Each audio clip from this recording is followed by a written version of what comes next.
First ever factory outlet, Chandanagar, Mukunda Jewelers, opening soon. No making charges.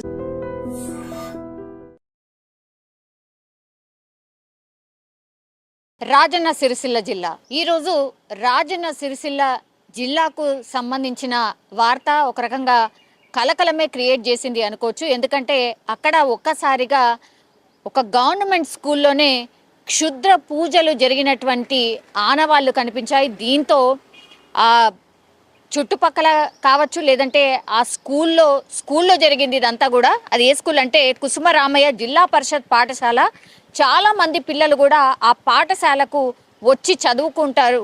చుట్టుపక్కల వాళ్ళు కూడా వచ్చి చదువుకుంటూ ఉంటారు. ఉపాధ్యాయులు కావచ్చు, పిల్లలు కావచ్చు, ఇట్లా స్టాఫ్ కావచ్చు, వీళ్ళందరూ కూడా అక్కడికి వచ్చి చదువుకుంటున్న పరిస్థితి. ఒక్కసారిగా ఈరోజు తెల్లవారుజామున 4 గంటల ప్రాంతంలో అక్కడ ఊర్లోనే ఉంటుంది కాబట్టి ఊరికి కొంచెం దూరంలో, లేదంటే ఒక్కొక్కసారి ఊరికి మధ్యలో ఇట్లాంటి పాఠశాలలు ఉంటాయి కాబట్టి ఈరోజు పొద్దున అంటే ఊర్లో చాలా తొందరగా తెల్లవారుతుంది. అవసరాల కోసం చాలామంది అటు ఇటు తిరుగుతూ ఉంటారు.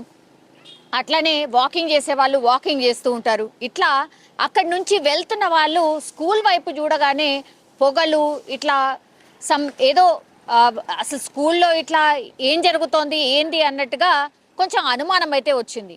తీరా దగ్గరికి వెళ్ళి చూస్తే ఈ క్షుద్ర పూజలు చేసినటువంటి ఆనవాళ్ళు కనిపించడంతో పూర్తిగా ఒక అయోమయమైనటువంటి పరిస్థితి. ఒక్కసారిగా ఈ వార్త పూర్తిగా అక్కడున్న చుట్టుపక్కలకు వ్యాపించడం, అక్కడికి వచ్చి అందరూ చూడడం, అట్లాగే భయపడిన సందర్భం కూడా ఉండింది. అక్కడ ఇంతకీ ఏం జరిగిందంటే, ఇది అర్ధరాత్రి సమయంలో అక్కడ ఊరికి చివర్లో ఇట్లాంటివన్నీ చేస్తూ ఉంటారు, క్షుద్ర పూజలు లాంటి వాళ్ళు. అండ్ ఈ మంత్రగాళ్ళు ఎవరైతే ఉంటారో వాళ్ళు ఎవరివో కోరికలు ఏవైతే ఉంటాయో వాటిని తీర్చడానికి అది బలి ఇవ్వాలి, ఇది బలి ఇవ్వాలి, ఇట్లా పూజ చేయాలి, అట్లా పూజ చేయాలి అంటూ కొంతమందిని నమ్మించి మభ్యపెట్టి ఇట్లాంటివి చేస్తూ ఉంటారు. దానికి ఏది అనువైన ప్రాంతం అంటే, ఇప్పుడు స్కూల్ ఉంది, గవర్నమెంట్ స్కూల్ ఇది. అక్కడ సాయంత్రం తర్వాత ఎవరు ఉండరు కాబట్టి ఆ ప్రాంగణం అయితే అనుగుణంగా ఉంటుంది అనుకున్నారా, లేకపోతే ఇంకేమైనా అనుకున్నారో తెలియదు. కానీ ఈ ప్రాంతాన్ని ఎంచుకోవడం అంటే గవర్నమెంట్ స్కూల్ని ఎంచుకోవడం, అక్కడ క్షుద్ర పూజలు చేయడం ఇప్పుడు కలకలానికి దారితీసింది అని చెప్పొచ్చు. సో తెల్లవారుజామున 4 గంటల సమయంలో ఈ పూజలు చేయడం కొంత అనుమానం అయితే తలెత్తింది. సో కొందరు అటువైపుగా అంటే అక్కడి నుంచి వెళ్తున్న వాళ్ళు ఇది గమనించి దగ్గరికి వెళ్ళి చూస్తే పూర్తిగా క్షుద్ర పూజలు చేసిన ఆనవాళ్ళు కనిపించాయి. సో స్కూల్ గేట్ ఓపెన్ చేయడం అండ్ ఈ వెనుక ఉన్నటువంటి రికార్డ్ అసిస్టెంట్ వెంకటేశం ప్రమేయం ఉందేమో, అంటే ఆ స్కూల్కి సంబంధించి ఎవరైతే ఉన్నారో రికార్డ్ అసిస్టెంట్ ఎవరైతే ఉంటారో ఆయన ప్రమేయం ఏమైనా ఉందా ఈ క్షుద్ర పూజలు చేయడానికి అనేది కూడా కొంత అనుమానం అయితే వ్యక్తం చేస్తూ ఉన్నారు. అక్కడ ఈ వెంకటేశం కనిపించాడు, వీళ్ళు గమనించి దగ్గరికి వెళ్లే లోపే పారిపోయాడు అనేటువంటిది అక్కడ ఉన్నటువంటి ప్రత్యక్ష సాక్షులు అయితే చెప్తున్నారు. సో ప్రభుత్వ పాఠశాలలో ఇట్లాంటి ఘటనలు జరగడంతో ఇప్పుడు ఎవరైతే పేరెంట్స్ ఉంటారో వాళ్ళు భయపడిపోతున్న పరిస్థితి, అట్లాగే ఈ ఉపాధ్యాయులు ఎవరైతే ఉంటారో వాళ్ళు కూడా అక్కడ పని చేయాలంటే భయపడిపోతున్న సిచ్యువేషన్ అయితే కనిపిస్తోంది. ఇప్పుడు ఈ క్షుద్ర పూజలు లేవు, ఇట్లాంటి పూజలు లేవు, ఇవన్నీ మూఢనమ్మకాలు అని చెప్పినప్పటికీ కూడా ఒక్కసారి ఆ పూజ జరిగినటువంటి ప్రాంతం, ఆ ఆనవాళ్ళు చూసిన తర్వాత ఎవరైనా సరే భయపడిపోతూ ఉంటారు. సో అక్కడ కూడా అదే జరిగింది. సో పూజల కోసమే పాఠశాల గేట్లు ఓపెన్ చేసిర్రా, దీని వెనుక ఎవరి ప్రమేయం ఉంది, ఈ పూజలు ఎవరి కోసం ఎందుకు చేస్తున్నారు, పాఠశాల పిల్లల్నే టార్గెట్ చేసి ఈ పూజలు చేశారా, ఇట్లా రకరకాల అనుమానాలు అయితే వ్యక్తం అవుతున్నాయి.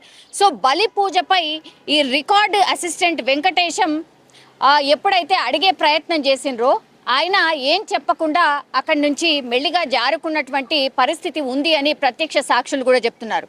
సో పాఠశాల ఏదైతే ఇప్పుడు ఉందో ఈ పాఠశాల వాస్తు సరిగ్గా లేదు అంటూ కుంటు సాకులు చెప్తున్నాడు.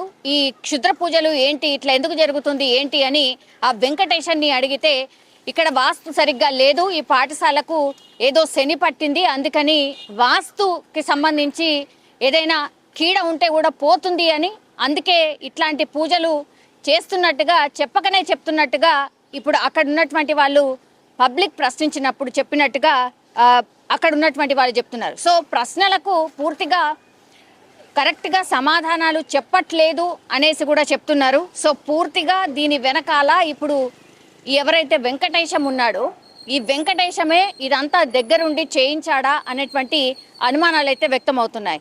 సో ఈ పూర్తి వ్యవహారం మీద అయితే విచారణ చేస్తున్న పరిస్థితి. ఎందుకంటే ఇది గవర్నమెంట్ స్కూల్ ఆవరణలో జరిగినటువంటి ఇన్సిడెంట్ కావడంతో దీన్ని చాలా సీరియస్గా తీసుకున్నారు. ఊరు ప్రజలు ఎవరైతే ఉన్నారో వాళ్ళు కావచ్చు, టీచర్లు కావచ్చు, వాళ్ళందరూ కూడా ఈ ఇన్సిడెంట్ని చాలా సీరియస్గా తీసుకోవడం అయితే జరిగింది. సో మండల విద్యాశాఖ అధికారి ఎవరైతే ఉన్నారో రఘుపతి అక్కడికి చేరుకున్నారు.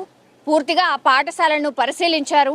ఏం జరిగింది, ఏంటి, పొద్దున ఎవరు చూశారు, ఈ వెంకటేశం ప్రమేయం ఏమన్నా ఉందా, ఇదంతా కూడా కనుక్కునే ప్రయత్నం చేసిండ్రు. అట్లాగే విచారణకైతే ఆదేశించిండ్రు. ఈ విచారణలో ఏం తేలుతుంది ఏంటి అనేది చూడాల్సిందే. బట్ గవర్నమెంట్ స్కూల్లో ఒక్కసారిగా ఇట్లాంటి ఇన్సిడెంట్ జరగడంతో ఇప్పుడు ఆ గ్రామాల్లో చుట్టుపక్కల ఉన్నటువంటి వాళ్ళు భయంతో వణికిపోతున్న సిచ్యువేషన్.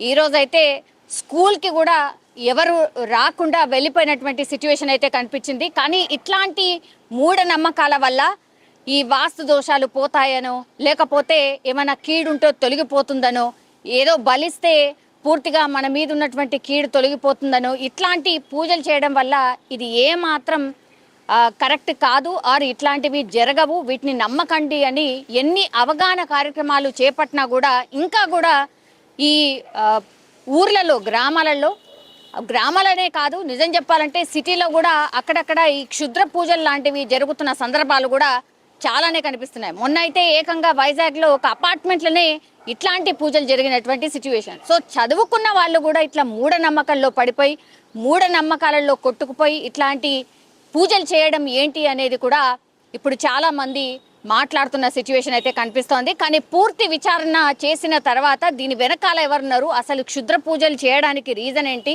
స్కూల్ కోసమా, స్కూల్లో ఏదో వాస్తు సరిగ్గా లేదని చేశారా, లేకపోతే ఎవరైనా కావాలనే ఎవరినన్నా టార్గెట్ చేస్తూ పూజలు చేస్తే ఏదో మంచి జరుగుతుందో, లేకపోతే వాళ్ళకి ఏదన్నా అవుతుందనో ఇట్లాంటివి అనుకుంటూ చేస్తూ ఉంటారు. మరి ఎవరి కోసం ఈ పూజలు జరిగాయి అండ్ స్కూల్ ప్రాంగణంలో ఇట్లాంటి ఘటన ఏంటి అనేది కూడా సీరియస్గా విచారణ అయితే టేకప్ చేసింది. సో ఎవరైనా బాధ్యులు ఉన్నా సరే వాళ్ళని వదిలిపెట్టం, వాళ్లకు శిక్ష పడాల్సిందే అన్నటువంటి మాట చెప్తూ ఉన్నారు ఇప్పుడు విద్యాశాఖ అధికారి ఎవరైతే ఉన్నారో రఘుపతి.